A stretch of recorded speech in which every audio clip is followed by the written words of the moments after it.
Thanks to the support as a channel member, Mike Camera. Well, here we go then, boys and girls. The final season of Wembley. But first, we need to do the last few transfers to get the missing pieces of the Champions League winning puzzle.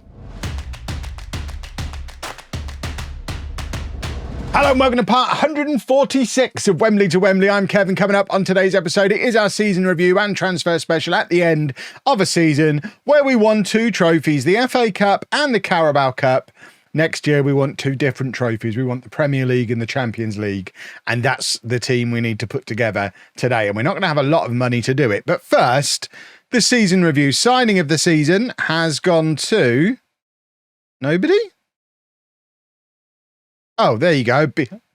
BIE got signing of the season. I mean, that seems... in a season where we signed Mane and Sabatino and Starrico and Williams permanently, does seem a little bit odd that the goalkeeper I'm actively looking to replace is the signing of the season. But what on earth do I know? We were supposed to avoid relegation from the Premier League. We finished second. The board are delighted. I'm less delighted because obviously we missed out on the final day by 1 point. We did max out the attendances at Dulwich Hamlet Stadium, the Gavin Rose Arena.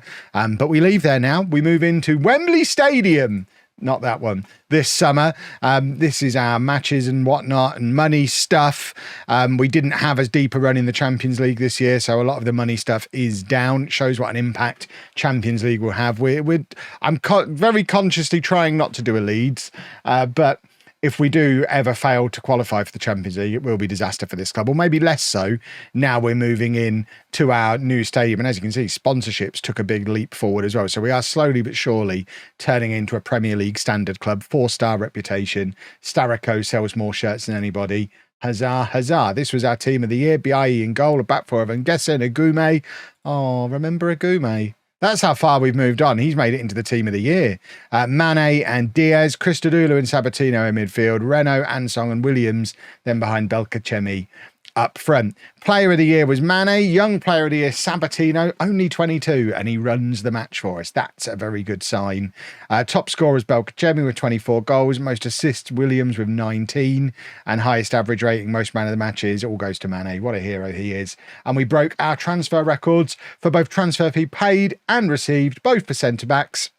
We paid £72 million for Starrico and got £24 million for Meulemans. We also had some players make it into various dream teams. Beswick made it into, was the North American Goalkeeper of the Year. And then we also had the African Striker of the Year, African Defender of the Year, and English Young Player of the Year in the shape of Sabatino, who has been brilliant. What a signing he was. Not signing of the season, though. That would be madness. All-time best 11 still has Anton Canerva up front, and I suspect he'll end the series as the striker in the all-time best 11, which shows how hard it's been for us to sign a consistent 30-goal-a-season striker. We've had a couple that have looked like they might get there briefly, but then promotions have ruled them out. The fact that he has gone down as the best striker in the entire series...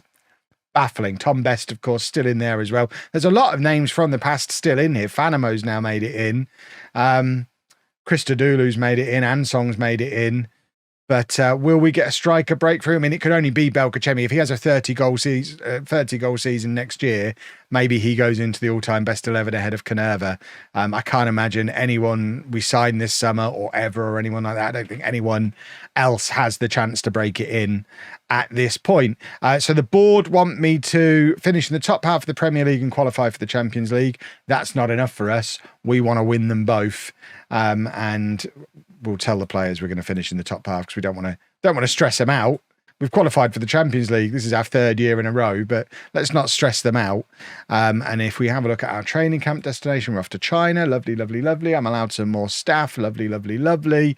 And budgets were actually set before the last episode, and they're quite low because of this. Transfer debt's now over 170 million. We are actually overdrawn currently. Obviously, this is all stuff that hopefully will start to be resolved by attendances in the new stadium. At the moment, we are on course to consistently continue to lose money, which is why our transfer budget is as low as it is. But moving into the new stadium, hopefully selling out the new stadium, fingers crossed, the financial issues are finally going to be behind us. We've also been consistently working on improving our training facilities, our youth facilities. We actually had a half decent youth intake this summer for the first time in like 20 years.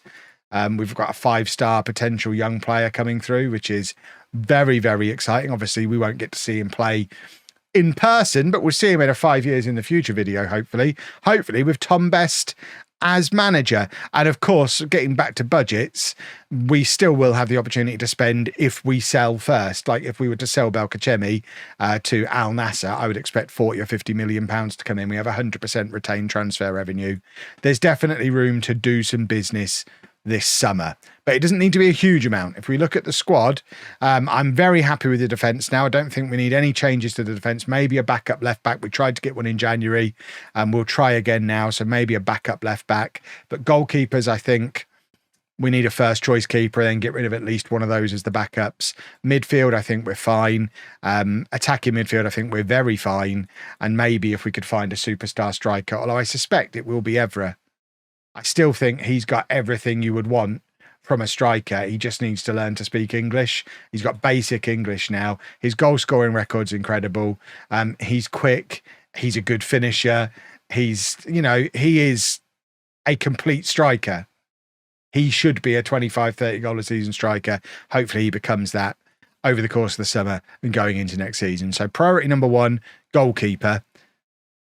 Finding one is a different matter because they're so few and far between this far into the future. I mean, there's that guy who'd cost us 40. I mean, he's just appeared immediately and it's like, well, there you go. I'm in love. Where's he been all my life? He's already under offer. Ajax, have Southampton been relegated? Hold the phone. We might already have found the guy. We've got to get in quick because he's on his way to Ajax. But let's just throw everything at him. 42 million. Yeah, okay. I mean, it is signing another player who's been relegated. And I did talk in the last episode about wanting winners. He's not exactly a winner, but he's so much better than our current goalkeeper that it's worth just throwing money at him and worrying about the consequences later. Let's, well, we don't want to spend two. There you go. We've got to get him. I mean, we've got 2 other guys to scout as well. Obviously, our scouts have struggled to find anybody for years, but this guy, he's the one. He's the difference between winning the Premier League and not this season. I want him. And there we have him, our shiny new goalkeeper, Makoto Kudo. I mean, we've acted quickly here. We've got one of the best goalkeepers in the Premier League. Hold on, is he the best goalkeeper? He's not going to be he's the best goalkeeper in the Premier League. How he's ended up finishing bottom. That's our first player to make it into the Dream 11. How he's ended up getting relegated, I do not know. He's been at Southampton for years, but he is now a Wembley player. We have a proper goalkeeper. We've also done some other business as well, and there's other business continuing to be done. So Beswick has gone. He would have ended up being 3rd choice keeper, so he's gone to Auxerre for £19.75 million. We've also got Kieran Fanimo potentially heading to Saudi Arabia. He turned down and moved to Portsmouth for 35 million. We've now been able to get 19.5 million out of Al Wada, but we don't need him because we're trying to replace him with this guy, a 21-year-old Italian centre-back / defensive midfielder. So very similar profile to Fanimo, just younger and more Italian. And if we do a comparison of the two of them, I would argue better. Better is good. I mean, Fanimo is better at some things now. He's younger, though, and he's Italian. And Italian is good for defenders. The main one we're trying to bring in, though, which is why we were trying to get rid of Fanimo, we want Lucas Gleadle to be our new rotation option at left back and also provide cover at centre back and right back. He's a young English defender. Relegation release clause on him. I think it's a relegation release clause. Yeah, relegation release clause on him. But we have to pay £50 million flat. So to raise the money, that's why we're trying to sell Fanimo and also a couple of the other fringe players who we signed to be first teamers and homegrown first teamers, but they're never going to get there. Roberto and Leek are never going to be good enough. So we're trying to get rid of those 3 to be able to bring in those 2. And meanwhile, my director of football has made an offer for this guy because the other one that we've sold to fund this is Sam Lambert. He's not actually left yet. I can't find him. Where is he? Yeah, he's joining Hoffenheim. So we're a little bit light on attacking midfielders, although we have got Salaver and Evra can both compete with Ansong for that position. So I'm not desperate there. Seems my director of football really want me to have somebody. I don't think this is the guy. He's not going to get in ahead of Ansong. So what's the point of him? Exactly. I want the other two. If I can find a way to fund all three, we'll fund all three. But I suspect that's £22 million flat, which we're not going to be able to do. That's £50 million flat. That's 10 million up front with loads on installments. Okay, this is only 11.5 million up front. So we need 72 million up front. We've got 23 million. And going out, we have 60 million. Okay, it's not. It's 26 million. So 26 million, the numbers don't quite add up, do they? Although there are a couple of these loans who we could still sell, but we need the loans to come back first. So Agume doesn't look like he's going to be joining Sporting permanently for 33 million. It'd be ideal if he did. And DeSalvo, we could potentially try and sell as well, but we have to wait for them to return from their loans first. So we might not get all of this business done in one go now. But we're already very close to having the squad exactly where I want it to be, and it's only the 13th of June. So that's good progress for early in the window. And that wrecks the whole plan, because if Fanamo doesn't go, we can't afford Gleedle, and then we don't need Biffy. So the whole chain of transfers falls apart if Fanamo digs his heels in and decides to stay at the club, which it's fair enough. He can do that. It does pose a bit of a problem, though. We need him gone to be able to fund the rest of the deals, and having him go for that kind of price doesn't get the job done. I thought I was getting 35 million for him when Portsmouth first came in. It's all gone wrong. Well, we've managed to get Gleedle in. Lucas Gleedle, English left back, can cover across the rest of the back four as well. 3 stars current ability, 4-star potential. Doesn't need to come straight in and being able to start, because obviously we've got Nguessin, but could well start ahead of him, pushing Nguessin further forward, or could play somewhere else. Rotation, lots of football matches to play. We needed 2 left backs, etc., etc., etc.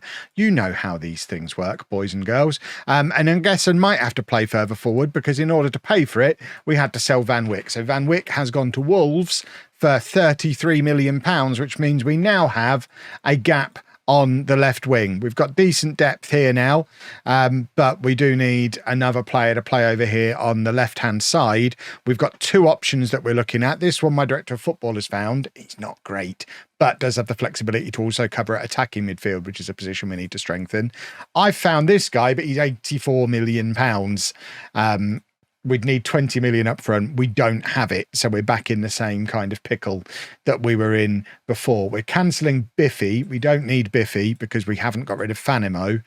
But at the moment, that's the state we're in, and we do need a left winger. I guess Williams could cover there and Paranos could cover on the right. It's not a disaster if we go next, because we've got Tramini, the youngster as well, who could move up the pecking order, and Williams could just compete with Renault on that side. We've been training him to play left wing for the last season or so he can play over there. That's probably a more balanced squad than what we had before, even though it's now got a question mark on my squad planner.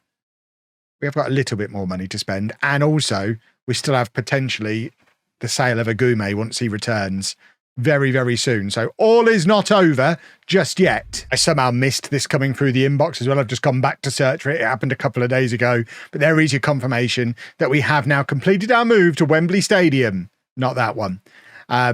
Cost lots of pennies, but we now have a capacity of 25,862. So let's sell a few more season tickets this summer, shall we? Look at that. Wembley are back home in Sudbury. That's where the real life Wembley are. They're not in Wembley. They are in Sudbury. This is fine. Wembley Stadium in the shadow of Wembley Stadium. Oh, it's all coming together. So the Williams and Lambert transfers have both been confirmed. and we've used that money to sign Patrick Buhari permanently, the winger that we were looking at from Bristol City, 26 years old, former England under-19 international. He's a left winger, can also play on the right-hand side. Look at that value he comes in with. He's probably going to come straight in as our starting winger on that left-hand side. Lots of Premier League experience. And the strength in depth continues to build. We're trying to offer Agume and De Santo out, who've both returned from their loans. So Agume hopefully going to be leaving for decent-ish money. And then we're potentially looking at an attacking midfielder just to add the finishing piece of the puzzle, either an attacking midfielder or a defensive midfielder. But bringing in a defensive midfielder means I finally have to acknowledge that Christodoulou isn't going to be in a Champions League winning team. And goodness me, I really, really want him to be, but I think he probably is the weak link now, which, to be fair, he's been here a long time. This is going to be his 6th season at the club. Obviously, he has to stay at the club because he's our only homegrown at club player. But it might be that we find somebody to start ahead of him. We do have a little bit of money left, plus still potentially the Agume and De Salvo money coming in as well. So there might be a new midfielder coming in yet. I've got to decide if I can bring myself to do it. Well, we have our new midfielder, Keelan Tongue, has joined us on loan from Arsenal for the season. Why they're willing to loan this guy out, I don't know. He's already got 16 caps for England. Ironically, he might have been the guy who led to them releasing Christodoulou in the first place, because he's the same age, although he was at Bolton, so they paid money to Bolton for him. But he's come up through League Two, League One. He played 26 games for Arsenal last season, starting 13 of them, and they just stuck him on the loan list. So in he comes. I mean, he's not necessarily the kind of midfielder that I was looking for. He's not a direct Christodoulou replacement, but he's very handy to have around and offers us some cover in that attacking midfield position, meaning we shouldn't need to go and sign somebody to play there now, because Tongue comes in and is the best we've got in every midfield position, supposedly. We're probably not ever going to be in a position to pay his optional future fee, but we've got him for a year, and if we can use him to win the league, that'd be super. We do still have a little bit of money left and a couple more players potentially leaving. Agume, we already know about, but we've now had another offer for Fanimo for £21 million. We've also had an offer for Belkacemi for £22 million. If they all go, that's a significant chunk of money, another 50 or 60 million pounds coming in, which we could then potentially use to go and get another striker. Maybe a striker. And we have our elite striker. We've got the 2 goals we had at the start of the summer, elite goalkeeper, elite striker, plus the backup at left back that we needed. Gundogju Chetin. I'm not going to be able to say this guy's name. He joined us for £72 million for Brentford, 27-year-old elite striker, 2 caps and 2 goals for Germany. And he's been playing for Brentford for the last several years, never scored a ton of goals. He's going to score a ton of goals for us, though. I've decided in order to pay for him, Agume left, Belkacemi and Fanimo both left as well. And we also sold Paranos to Al Hilal for £46 million, which does leave us a little bit light on the right-hand side of midfield. We do have the guy that we want to replace him, Brian, also from Brentford. Is he also from Brentford? He is also from Brentford. He can play up front or on the wing, or also on the left-hand side, but we need £30 million to be able to pay for him. So in order to do that, we're trying to generate some money through Ander Diaz, who we're probably not going to use since we signed Da Costa. And especially now that we've got Gleedle, who can play right back as well. Da Costa will start. Gleedle and Rath between them can be the backup on this side. So Diaz on his way out. Trying to get rid of De Salvo as well. Also looking at some of these youngsters who might not ever actually make it as starters for us, just to help us put together a Champions League winning team. So I want to keep Gerrard around. His 5-star potential looks like he's going to be great. I actually don't mind him being my 4th choice centre-back this season, if it comes down to it with moving players on. But Carvalho, I'm certainly interested in taking offers for. So we're trying to generate some interest, although there isn't any. And also Tramoni, if Brian comes in, he's never going to get anywhere near the team. So interested in generating money from both of those, although at the moment there doesn't seem to be any, which is a little bit frustrating. But the summer is still young. If we can bring Brian in as well, we are golden. And Brian is in. 80 million rising to 90 million over the course of the deal for a 21-year-old current Brazil international. Our attack is looking spectacular for this coming season. There's going to be no excuses for us not scoring goals in big games. We've sold Marco Carvalho to Sunderland. I think that demonstrates the calibre he was probably going to be at, that Sunderland is where he ended up going. He just wasn't ever going to be a player of that kind of level. He's only 2 years younger than Brian, but the team now is looking really rather juicy. I probably still need another left back.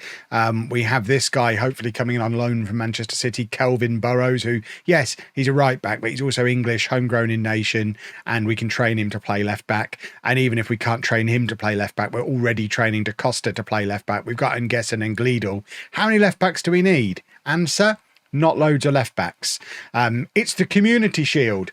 Because it's at Wembley, we're going to play it now. Normally I would skip over these, but as it's the only one we'll ever play in the save, let's play it now. And then we'll continue messing around with transfers afterwards. So BI is going to have to start in goal because Kudo has picked up an injury. He's pulled his ankle ligaments and is going to miss the next couple of weeks. So BI is in goal. And back four of New Boy Gleedle, Mane, Starrico and Rath at right back. New Boy Tung and Sabatino in midfield. And then our new look attack, Bihari on the left. Gundo, we'll call him Gundo, up front with Ansong in behind, Williams on the right, Brian's down there on the bench, Gerard, the young defender, is down there on the bench, Evra's now our first reserve at striker, down on the bench, and the whole squad is... it's looking exciting. I am very excited. One thing I'm tempted to do with this defence, because both of the fullbacks really just want to defend, Starrico can play libero. I am toying with the idea of having them both set as inverted fullbacks and having Starrico step forward into the midfield. Maybe today's the day. You know what? Go to team selection. We're going to do it next match only. We're going to see what it looks like. So if we have him as a libero and then have these two tuck in like that, it's a very different way of playing to what we're used to, but does... Oh, hold on. What have I done there? Next match. Okay, well, that didn't save. Let's try that again. Inverted fullback, libero. Let's see how it plays, shall we? Nothing could possibly go wrong. There you go. Brian gets to squad number 13 and he's going to be very, very happy about it. Remember, this is against the dominant Chelsea team that pipped us to the league title last year under the even more dominant Vincent Kompany, who now across 2 different clubs has won 4 Premier League titles in a row. And Gundo with the chance to make himself a hero straight away, stick it in the top corner. He's got his lovely new number 9 shirt. It's going here. He's going to score 5 minutes into his debut at Wembley. Remember, the 100% winning record at Wembley is on the line today as well. It didn't quite go where I thought it would. It took a massive deflection. It's actually gone down as an own goal, but it is 1-0 to Wembley. Lovely, lovely, lovely. I mean, it wasn't actually a terrible free kick, but it took multiple deflections, ping-ponging around in the area, and ends up in the back of the net. We're 1-0 up, and we just got to keep an eye on the defenders. All eyes on the defenders. Are those fullbacks inverting the way I've told them to? They are. They're not showing as inverting on the thing on here. They're still showing as fullbacks, even though the Chelsea guy, we've already noticed he's inverting. My assistant manager, the wonderful Sir Tom Best, hasn't noticed that our fullbacks are inverted fullbacks today. Bless him. No, he didn't get the memo. We've not been doing it in training. I decided this today, match day, because we didn't have any bombarding wingbacks in the team, because I wanted to try out Gleedle at left back as my new boy. So neither of these fullbacks are really my style fullbacks. So it is something different that we're trying. Maybe it'll be a useful thing to help us get deep in the Champions League, having a slightly more defensive way of playing. I expect to still use Nguesen bombing forward, overlapping the winger more often than not, but I reserve the right to change my mind on that if this shape starts to look delicious, which it might do. Who knows? Chelsea have equalised, by the way, and are now knocking the ball around relatively comfortably. I mean, they're only playing with 3 defenders. Oh, Gundo's nicked the ball off them, though. I mean, that's wonderful from him. Very, like lightning. But unfortunately, not able to apply the finish, which is, I mean, it's kind of the theme of our strikers in big games. They love to miss chances. We've moved Belkacemi on, replaced him with another striker whose name I can't pronounce properly. And hopefully we get a different outcome and we do start to see we need some players rising to the big occasion. Mane's the new club captain, by the way, with Belkacemi moving on. So Mane now as club captain. And he was team captain last season. He's the man who lifted the FA Cup because Belkacemi wasn't on the pitch. So he's got previous of being captain, previous of leading us here at Wembley, but this is his first match as club captain.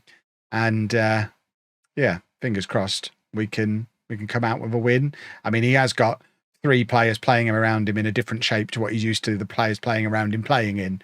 So I don't know if playing a centre-back on cover is ideal when you've got a libero alongside him either. They're certainly going to struggle to play the offside trap. We could find ourselves with the 2 full-backs as the only centre-backs in proper positions, which is strange. It's all very strange. We love FM24 experimentation stuff. Cross comes in from the corner. It's headed clear, I think, by Mane. And we are trying to get a counter-attack going. Nothing comes of it. And I'm already itching to get Brian on the pitch. I want to have a look at Brian. But now is not necessarily the time. We'll wait 15 minutes because Bahari obviously is new as well. So we don't want to just forget him because we got an even shinier new toy slightly later in the window than him. He was a club record signing, Bahari, when he came in. The fact we then broke the club record twice more for Gundo and then Brian. We've given Brentford nearly £200 million this summer. It's going to be interesting to see what they do with that. And that is a poor ball forward from Gleedle. Raf, though, wins it back, coming inside as the inverted fullback. And there we've got Starico up joining in with the midfield. That's him there. Raf's actually the one who stepped up at the moment, which isn't how it's supposed to happen. But there's Starico. It's not quite the joining in with the midfield libero I was hoping for. He's moved forward a little bit there. But certainly if we're going to not have Christodoulou in there every match, I think having a proper ball winner a little bit further forward on the pitch might not be a disaster. That defending was a disaster, though. Raf got himself... Between Raf and Starico, I don't think either of them knew which position the other one was supposed to be in. And it didn't necessarily work, did it?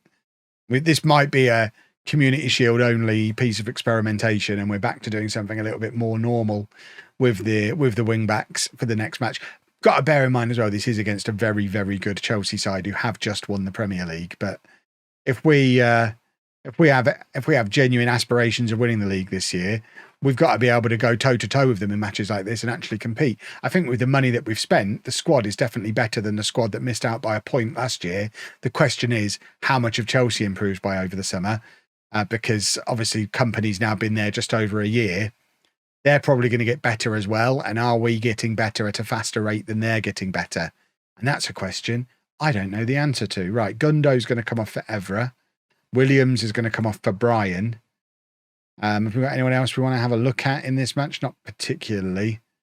What I will do is go back to a more normal defence and get these two playing as wing-backs, even though it's not really natural for either of them. He can probably be a normal full-back.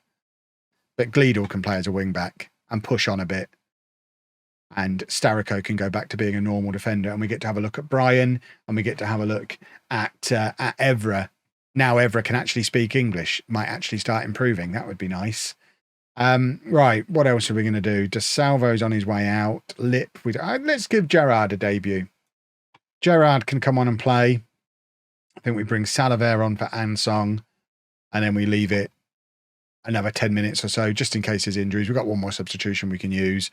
We're going to go we are going to try and go very attacking. We're going to demand more. And hopefully we've got someone who's going to step up and find a winner for us. That's a good piece of defensive work from Gerrard. First, look at him in a Wembley shirt. That was very encouraging. He looks like a big boy as well. This is good. And now Buhari on the left plays it back to Gleedle, who still hasn't started pushing on very much yet from there. Salaver drops deep. And now it's with Gleedle again. He doesn't attack the way Nguesson does he? But then he's not on quite as attacking an instruction. We play Nguesson as a complete wing back on attack. So effectively an extra winger. Gleedle much more of a defensive option. It's nice to have both types. Bahari just needs to drive this across goal. He's won it back. Oh, he has the shot. I mean, he had both Salaver and Evra in the middle. Probably should have just tried to play it to one of those. That would have been the sensible thing to do in that situation. Bahari is now tired. Tramini can come on. Tramini's probably on his way out of the club. But we'll bring him on anyway. This is probably going to be his only appearance in a Wembley shirt. But he's one of the ones we're looking to move on. Just as a way of balancing the books for the summer. And also, he's not going to get in the Champions League squad. He sulked about it last year when he didn't get in the Champions League squad.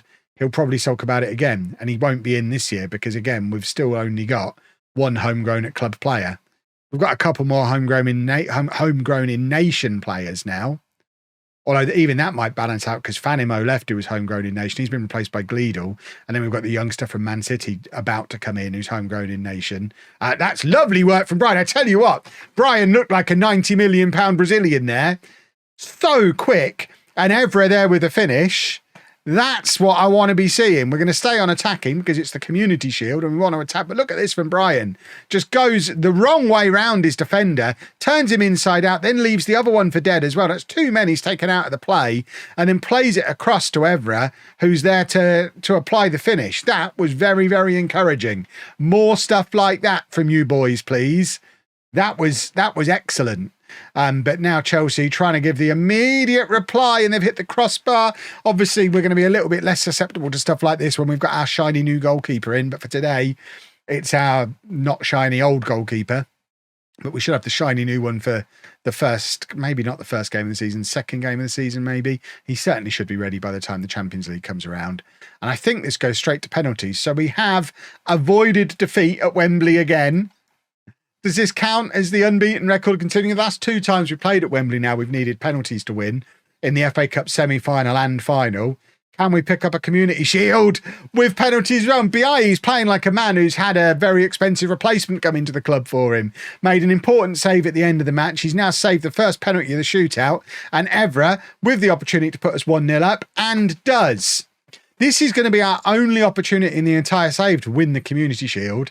For us to be able to say we've won everything, we do have to win this. So, you know, let's win it. I mean, he's so close, fingertips away from making the save there again. And it's now Sabatino, who we have had a number of offers this summer from Bayern Munich for Sabatino. They have been chasing him, but his head's not been turned. He doesn't want to go.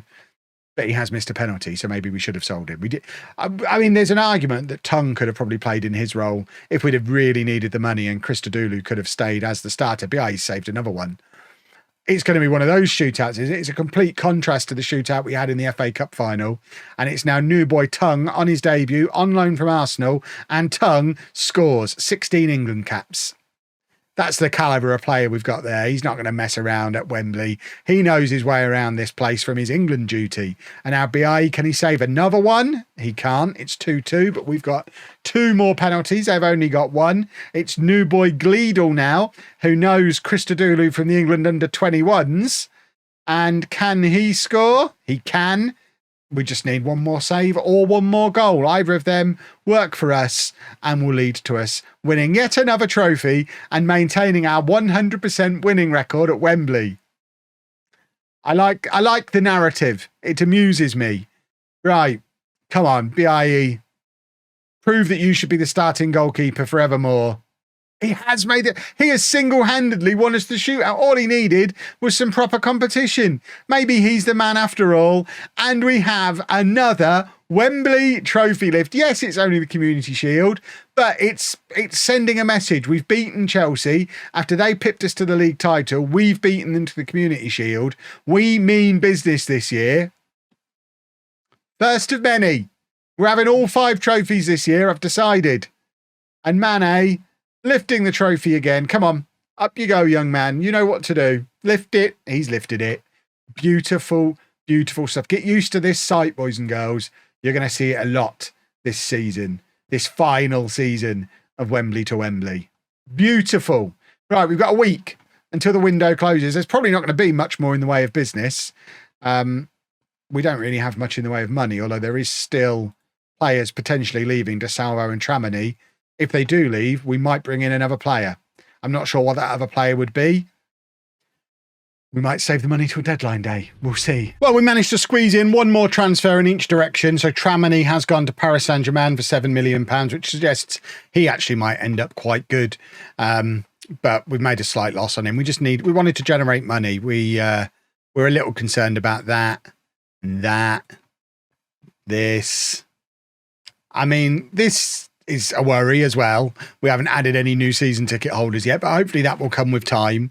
And with all that going on, we brought in Kelvin Burrows to be our new rotation option at both fullback as well. So the squad now looks like this. 3 decent goalkeepers, including Kudo, who's the best goalkeeper in the Premier League. 2 good left backs, Nguesen and Gleedle, different types of left back, very attacking, much more solid defensively. At right back, we've got Burrows, Da Costa as players who can actually play there and are both training to play left back. Plus Rath can cover there, Gleedle can cover there, and Nguesen can cover there. And at centre back, we've got Starrico, Mane, Rath, and then Gleedle who can cover there, and the youngster Gerrard, who I mentioned earlier that I'd be happy for him to be our 4th choice centre back. That's exactly what he's going to be this year. And then in midfield, as our ball-winning midfielder, we've got Tung and Christodoulou as the options. And then as the playmaker, Sabatino, Ansong, Lip. Tung could also play there as well with Christodoulou alongside him. We don't have a Fanamo type who can step up from centre-back to play there. I mean, maybe if Starrico was 19, not 29, we'd maybe teach him to do it, but I think we just have to make do. If I was going to sign anyone, it'd probably be another midfielder. Attacking midfield, the starter's going to be Ansong, but loads of other options who can play there. At centre forward, we've got Gundo, we've got Salaver, we've got Brian, we've got Evra. And then on the left-hand side, Bahari and Renault, plus Brian and Williams and Nguesen can all cover there. And on the right, we've got Brian and Williams with Gundo, Bahari, Christodoulou all able to cover there. It's a nice deep squad. We've still got £20 million to spend, and I think it fits into a Champions League squad, but as ever, just FM24 things, no way to check. So I think it fits. I don't know. We'll see. If you've enjoyed that, please make sure you leave a nice big thumbs up on there for me. Subscribe to the channel for daily Football Manager videos, and thank you very much for watching.